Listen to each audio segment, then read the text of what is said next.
بسم الله الرحمن الرحيم. الرحمن علم القرآن خلق الإنسان علمه البيان. الشمس والقمر بحسبان والنجم والشجر يسجدان والسماء رفعها ووضع الميزان ألا تطغوا في الميزان وأقيموا الوزن بالقسط ولا تخسروا الميزان. والأرض وضعها للأنام فيها فاكهة والنخل ذات الأكمام والحب ذو العصف والريحان. فبأي آلاء ربكما تكذبان؟ خلق الإنسان من صلصال كالفخار وخلق الجان من مارج من نار. فبأي آلاء ربكما تكذبان؟ رب المشرقين ورب المغربين. فبأي آلاء ربكما تكذبان؟ مرج البحرين يلتقيان بينهما برزخ لا يبغيان. فبأي آلاء ربكما تكذبان؟ يخرج منهما اللؤلؤ والمرجان. فبأي آلاء ربكما تكذبان؟ وله الجوار المنشآت في البحر كالأعلام. فبأي آلاء ربكما تكذبان؟ كل من عليها فان ويبقى وجه ربك ذو الجلال والإكرام. فبأي آلاء ربكما تكذبان؟ يسأله من في السماوات والأرض كل يوم هو في شأن. فبأي آلاء ربكما تكذبان؟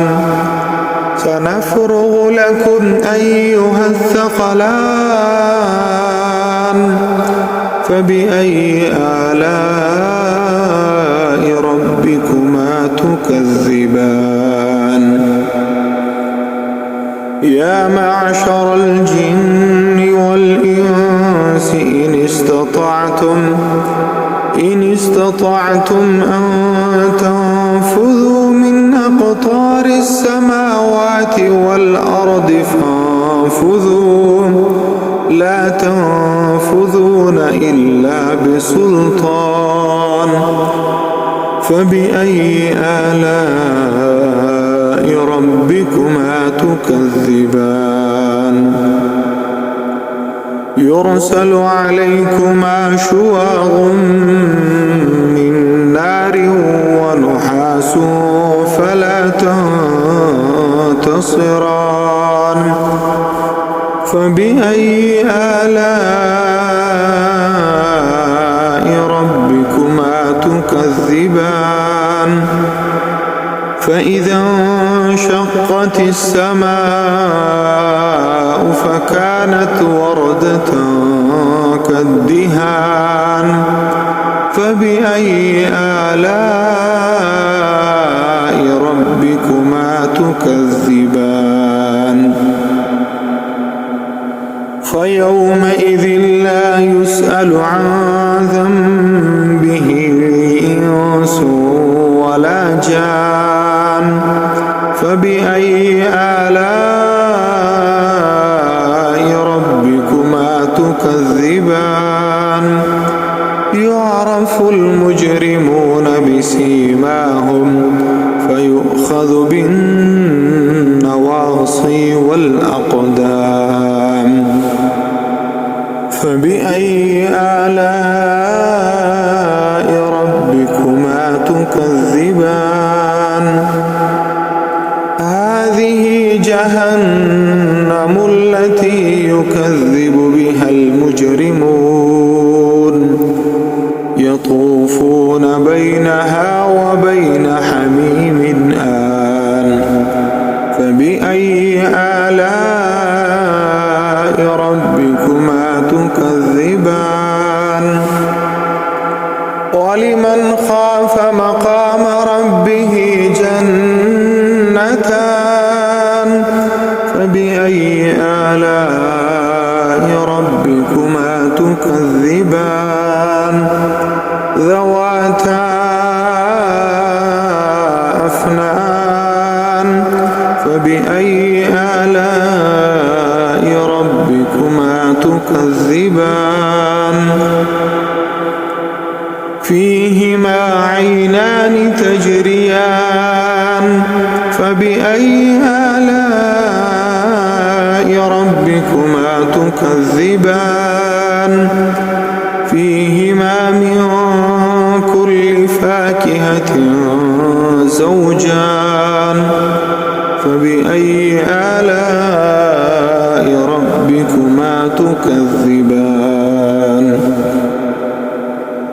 متكئين على فرش بطائنها من استبرق وجنى الجنتين دان فبأي آلاء ربكما تكذبان فيهن قاصرات الطرف لم يطمثهن إنس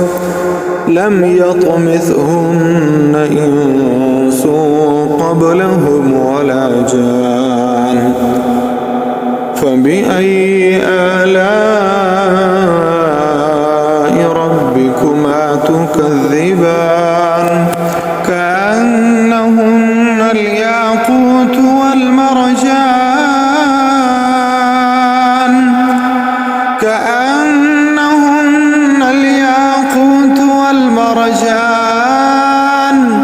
فبأي آلاء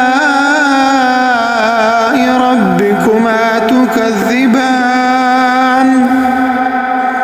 هل جزاء الإحسان إلا الإحسان فبأي آلاء ربكما تكذبان ومن دونهما جنتان فبأي آلاء ربكما تكذبان مدهامتان فبأي آلاء ربكما تكذبان فيهما عينان نضاختان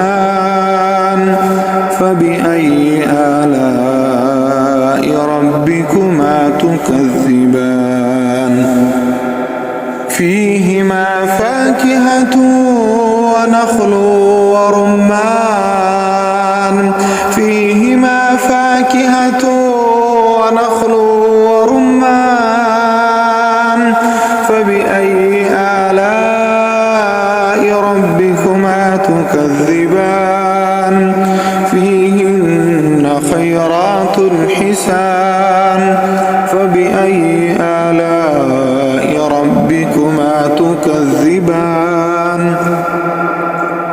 حور مقصورات في الخيام فبأي فبأي آلاء ربكما تكذبان لم يطمثهن إنس قبلهم ولا جان فبأي آلاء ربكما تكذبان متكئين على رفرف خضر وعبقري حسان فبأي آلاء ربكما تكذبان تبارك اسم ربك ذي الجلال